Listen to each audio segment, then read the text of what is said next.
ଆଜି ଆମେ ବଡ଼ବାଡ଼ ସାମନ୍ତ ହଳ ମୁଷଳଧାରୀ ଅତ୍ୟନ୍ତ ବଳଶାଳୀ ଏବଂ ଅତୀବ ଭଦ୍ର ଯେ କି ମହାପ୍ରଭୁ ଶ୍ରୀ ବଳଭଦ୍ରଙ୍କ ଜନ୍ମ ବିଷୟରେ ଜାଣିବା। ଏହା ହେଉଛି ଦ୍ୱାପର ଯୁଗର କଥା, ଯେତେବେଳେ କି ଅସୁରରାଜ ଦୁରାଚାରୀ କଂସ ସମେତ ଅନ୍ୟ ଅସୁରମାନଙ୍କର ପାପ କର୍ମରେ ପୃଥିବୀ ମାତାଙ୍କ ଭାର ଅସହ୍ୟ ହୋଇଯାଇଥିଲା ଏବଂ ମାତାଙ୍କୁ ପାପର ବୋଝରୁ ମୁକ୍ତ କରିବା ପାଇଁ ରୋହିଣୀ ଦେବୀଙ୍କ ଗର୍ଭରୁ ସ୍ୱୟଂ ଅନନ୍ତ ବଳରାମ ରୂପେ ଜାତ ହୋଇଥିଲେ।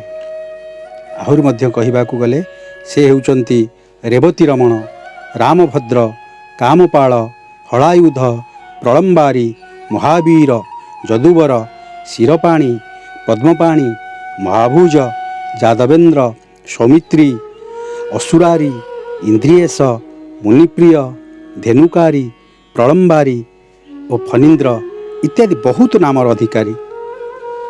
ଆମେ ଯଦି ଆଉ ଟିକେ ପଛକୁ ଯିବା, ମଥୁରାର ପ୍ରଜାବତ୍ସଳ ଓ ସତ୍ୟନିଷ୍ଠ ରାଜା ଥିଲେ ଉଗ୍ରସେନ।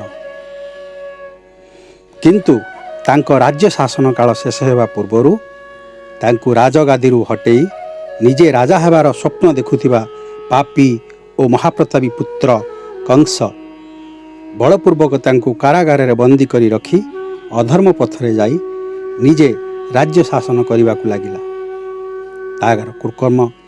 ତାର କୁକର୍ମ ଅତ୍ୟଧିକ ବଢ଼ିଯିବାରୁ ନିଜ ଭଉଣୀ ଦେବକୀର ଅଷ୍ଟମ ଗର୍ଭର ବାଳକ ହିଁ ତାର ମୃତ୍ୟୁର କାରଣ ହେବ ବୋଲି ଶୂନ୍ୟବାଣୀ ହେଲେ, ଯାହାଫଳରେ ସେ ବହୁତ ଡରି ଯାଇଥିଲା ଏବଂ ଚିନ୍ତା କଲା, ଯଦି ମୁଁ ମୋ ଭଉଣୀ ଓ ଭିଣୋଇଙ୍କୁ କାରାଗାରରେ ନଜରବନ୍ଦୀ କରି ରଖେ, ତାହେଲେ ଏମାନଙ୍କ ପ୍ରତ୍ୟେକ ସନ୍ତାନଙ୍କୁ ଜନ୍ମ ହେଲା ମାତ୍ରେ ମାରିପାରିବି ଓ ଏ ଶୂନ୍ୟବାଣୀକୁ ମିଥ୍ୟା ପ୍ରମାଣ କରି ଏ ପୃଥିବୀର ଏକାଙ୍ଗ୍ର ଚକ୍ରବର୍ତ୍ତୀ ରାଜା ହୋଇପାରିବି। ସେ ଜାଣିଥିଲା କି ଶୂନ୍ୟବାଣୀ ହେଉଛି ଦେବତାମାନଙ୍କର, ତେଣୁ ସେ ସର୍ବଦା ଦେବତାମାନଙ୍କୁ ଶତ୍ରୁ ରୂପରେ ବିବେଚନା କରୁଥିଲା ଏବଂ ଭାବୁଥିଲା, ଯଦି ମୁଁ ମୋ ଭଉଣୀର ଅଷ୍ଟମ ଗର୍ଭର ସନ୍ତାନକୁ ନଷ୍ଟ କରିଦିଏ, ତାହେଲେ ଏ ଦେବତାମାନେ ମୋର କିଛି କ୍ଷତି କରିପାରିବେ ନାହିଁ। ମୂଳୁ ମାରିଲେ ଜୀବ ସରି ଦେବଙ୍କ ସଙ୍ଗେ କିମ୍ପା କଳି। ସେହି ଅନୁସାରେ ଏମିତି ଗୋଟିଏ ପରେ ଗୋଟିଏ ଦେବକୀଙ୍କର 6 ଗୋଟି ସନ୍ତାନଙ୍କୁ ଜନ୍ମ ହେଲା ମାତ୍ରେ ପଥରରେ କଚାଡ଼ି ମାରି ଦେଉଥିଲା। ଏହାପରେ ସପ୍ତମ ଗର୍ଭ ବେଳକୁ ଭଗବାନ ବିଷ୍ଣୁ ଅନନ୍ତଙ୍କୁ ଦେଇଥିବା କଥା ଅନୁସାରେ ପ୍ରଥମେ ଦେବକୀଙ୍କର ସପ୍ତମ ଗର୍ଭକୁ ମଣ୍ଡନ କରିବା କଥା ଅନନ୍ତଙ୍କୁ ସ୍ମରଣ କରାଇଥିଲେ। ଆଉ ସ୍ମରଣ ମାତ୍ରେ ଜ୍ୟେଷ୍ଠ ଭ୍ରାତା ରୂପେ ସ୍ୱୟଂ ଶେଷନାଗ ଦେବକୀଙ୍କର ଗର୍ଭରେ ବଢ଼ିବାକୁ ଲାଗିଲେ ଏବଂ କିଛି ଦିନ ଅତିକ୍ରାନ୍ତ ପରେ ଅନନ୍ତ ଶୟନ ବିଷ୍ଣୁ ପୁନଶ୍ଚ ଯୋଗମାୟାଙ୍କୁ ଡାକି ଆଦେଶ ଦେଲେ କି ଆପଣ ଦେବକୀଙ୍କର ଗର୍ଭରୁ ଅଚ୍ୟୁତଙ୍କୁ ଆକର୍ଷଣ କରି ଆଣି ଗୋପରେ ଥିବା ବସୁଦେବଙ୍କର ପ୍ରଥମ ପତ୍ନୀ ରୋହିଣୀଙ୍କ ଗର୍ଭରେ ସ୍ଥାପନା କରାନ୍ତୁ।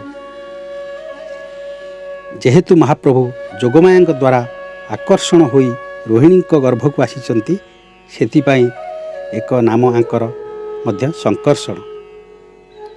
ତାହା ଶୁଣି ଯୋଗମାୟା ଅବିଳମ୍ବେ ଦେବକୀଙ୍କ ଗର୍ଭରୁ ବାଳକଟିକୁ ଆଣି ରୋହିଣୀଙ୍କ ଗର୍ଭରେ ସ୍ଥାନ ଦେଲେ। କିଛି ଦିନ ଅତିକ୍ରାନ୍ତ ପରେ ଶିଶୁଟି ରୋହିଣୀଙ୍କ କୋଳମଣ୍ଡନ କରି ଶ୍ରାବଣ ପୂର୍ଣ୍ଣିମାର ଚାନ୍ଦ ଭାବରେ ଉଦ୍ଭାସିତ ହେଲେ।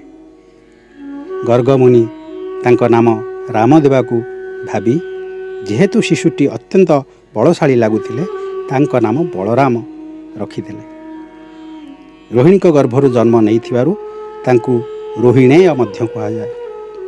ଶ୍ରୀମନ୍ଦିରର ପରମ୍ପରା ଅନୁଯାୟୀ ରକ୍ଷାବନ୍ଧନ ଓ ବଳଭଦ୍ର ଜନ୍ମ ନୀତି ବହୁ ଆଡ଼ମ୍ବରରେ ପାଳିତ ହୋଇଥାଏ।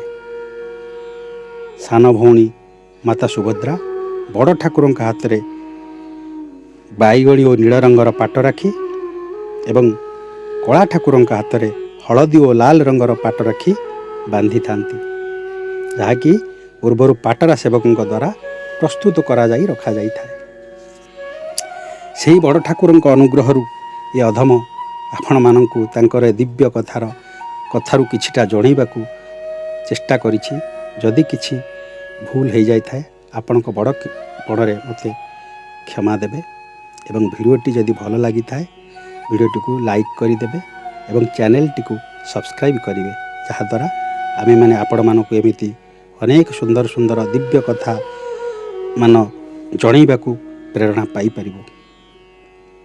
ତେଣୁ ଆଜି ପାଇଁ ଏ ଭିଡ଼ିଓଟିକୁ ଏଇଠି ରଖୁଛି।